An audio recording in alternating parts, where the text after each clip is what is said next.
یہ زمانہ گزر رہا ہے، یہ تمہیں اپنی غفلت میں ٹھہرا ہوا نظر آ رہا ہے۔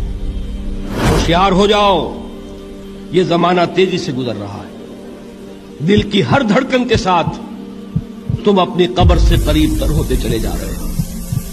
یہ چونکانے کا انداز ہے، یہ زمانہ جو تیزی سے گزر رہا ہے۔ یہ دیکھیے، ایک شعر بچپن میں ہم نے پڑھا تھا، اس وقت اس کی کیفیت آپ پر طاری ہوگی۔ غافل تجھے گھڑیال یہ دیتا ہے منادی، گردوں نے گھڑی عمر کی ایک اور گھٹا دی۔ Every minute which is passing, it is bringing you nearer to your grave۔ ہم نے اپنے میٹرک کے زمانے میں ایک انگریزی کی نظم پڑھی تھی، سام آف لائف۔ اس میں ایک سٹینزا میں آپ کو پڑھ کر سنا رہا ہوں۔ Art is long and time is fleeting, and our hearts, though stout and brave, still like muffled drums are beating funeral marches to the grave۔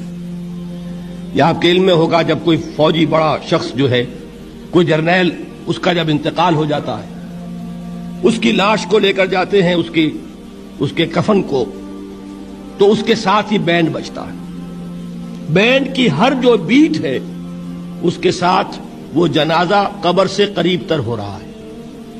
وہی بیٹنگ آف دی ہارٹ ہے، دل کی ہر دھڑکن کے ساتھ تم اپنی موت سے قریب تر ہو رہے ہو۔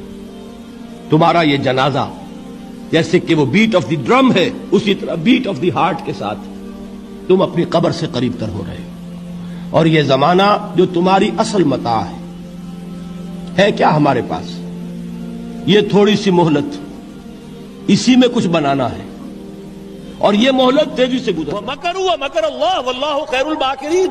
یہ اپنی سی چالیں چل رہے ہیں، اللہ بھی اپنی چالیں چلے گا، اور اللہ سے بہتر چال کس کی ہوگی؟ دنیا کو ہے پھر مار کا روح و بدن پیش، تہذیب نے پھر اپنے درندوں کو ابھارا، اللہ کو پامر دیے مومن پہ بھروسہ، ابلیس کو یورپ کی مشینوں کا سہارا۔ کتاب الملاحم میں پڑھیے کیسی کیسی جنگیں ہونے والی ہیں۔ الملحمۃ العظمیٰ، نا تاریخ انسانی کی عظیم ترین جنگ جو ہونے والی، ہم پر ہمارے کرتوتوں کی وجہ سے جو عذاب الہی کے کوڑے پڑنے والے ہیں۔ پورا عالم عرب یہودیوں کے سامنے سرنگوں ہو چکا ہے، نیو ورلڈ آرڈر کی جیب میں جا چکا ہے۔ اور ابھی کیا ہوگا جب مسجد اقصی شہید کی جائے گی، جب تھرڈ ٹیمپل کی تعمیر ہوگی۔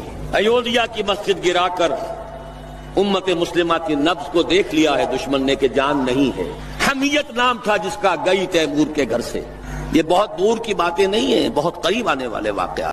ابلیس جن جو شر کا منبع ہے، سر چشمہ ہے۔ آج ہی آپ صبح ڈاکٹر عبدالسمیع صاحب سے سن چکے ہیں کس پہلو سے وہ حملہ کرتا، کیسے چیلنجنگ انداز میں اس نے کہا تھا کہ اللہ تو نے اسے خلافت دی ہے آدم کو، مجھ سے افضل بنا دیا اس کو، مجھے سجدہ کرنے کا حکم دیا ہے، سجدہ بھی نہیں کیا، اور پوری بغاوت کے ساتھ کہا ہے میں ثابت کر دوں گا کہ اس کی نسل جو ہے وہ تیرے احکام کو ماننے والی اور تیری توحید پر قائم رہنے والی نہیں ہوگی۔ لَأَقْعُدَنَّ لَهُمْ صِرَاطَكَ الْمُسْتَقِيمَ، سیدھے راستے پر بیٹھوں گا۔ سیدھا راستہ توحید کا راستہ، قدم قدم پر ان کا رخ